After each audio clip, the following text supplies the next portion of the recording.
सरकारी यंत्रणेला भ्रष्टाचार, लाचखोरीची कीड लागल्याचं आपण सातत्याने ऐकत असतो. पण आता हेच लोण थेट राज्याच्या मंत्रालयामध्ये पोहोचलंय. गुरुवारी एसीबीनं मंत्रालयामध्ये सापळा रचून अन्न व औषध प्रशासन विभागातल्या लिपिकाला अटक केली आहे. मंत्र्याच्या दालनातच लाचखोर सापडल्यानं प्रशासनात एकच खळबळ उडाली आहे. सोबतच यावरून आता राजकारण देखील तापल्याचं आपण पाहतोय. लाचखोरीचं लोण थेट मंत्रालयामध्ये पोहोचलेलं आहे, त्यामुळे आता राजकारण तापल्याचं चित्र आहे.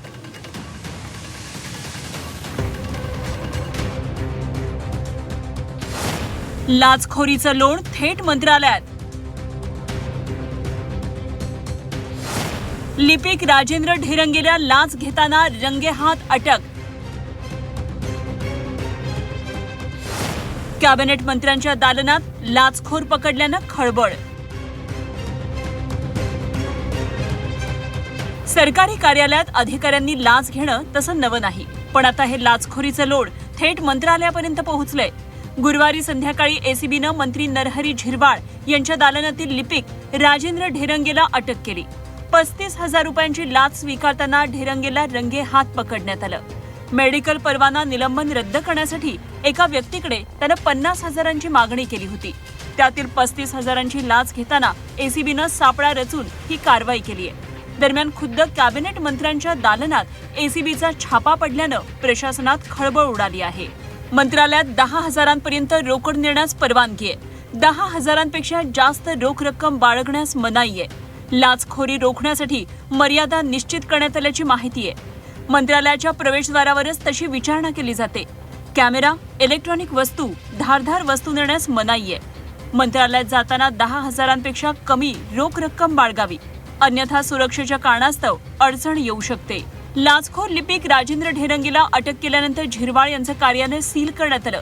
त्यामुळे झिरवाळ यांच्या अडचणी वाढण्याची शक्यता आहे. दरम्यान लिपिकासाठी मंत्र्यांना जबाबदार धरणं चुकीचं असल्याचं सांगत शिवसेनेनं झिरवाळांची पाठराखण केली आहे. ती जर केलेली चूक आहे ती चूकच असेल, त्याला प्रायश्चित होईल, त्याला माफी नाही.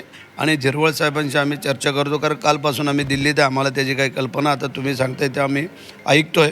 आणि मुख्यमंत्री त्याला माफ करणार नाहीत ही माझी खात्री. ही जी काय बाब आहे हा कुठलाच मंत्री असं सांगत नाही कुठल्या आपल्या अधिकारी कर्मचाऱ्यांना.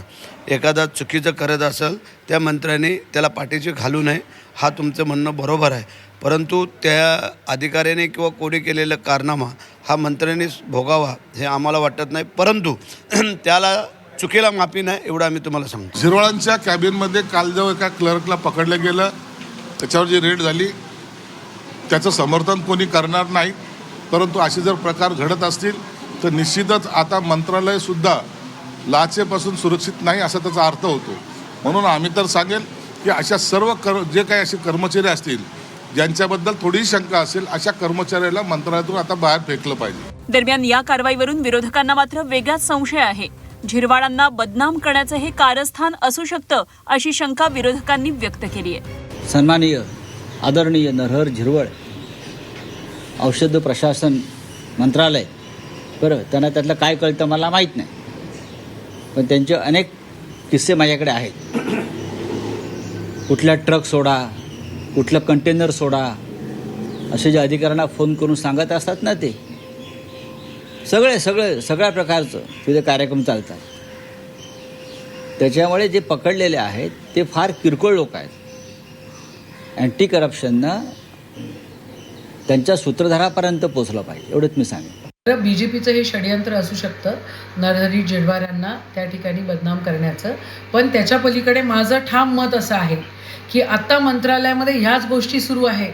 आणि कोणत्याही मंत्रालयामध्ये तुम्ही जा, कोणाच्याही ऑफिसमध्ये जा, टक्केवारीचा हिशोब तिथे आहे. आणि आता तो लोकांसोबत त्याचं त्याचं उघड झालेलं आहे.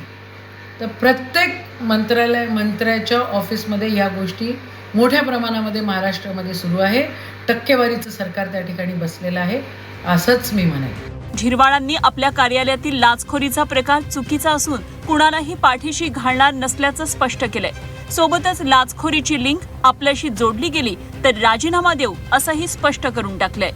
कुठेही आपण पाठीशी घालणार नाही आणि शासकीय किंवा जी कायदेशीर बाब असेल त्याचा त्याला जाब द्यावा लागेल.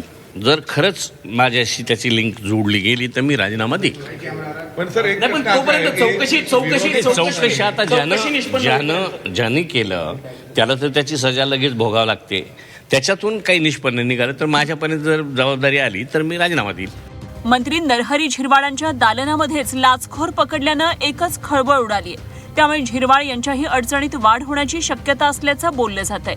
विरोधकांनीही झिरवाळांना बदनाम करण्याचं कारस्थान असल्याचं सांगत वेगळी शंका व्यक्त केली आहे. असं असलं तरी राज्यातील लाचखोरी आणि भ्रष्टाचाराचा मुद्दा पुन्हा एकदा चर्चेत आलाय. ब्युरो रिपोर्ट झी 24 तास, मुंबई.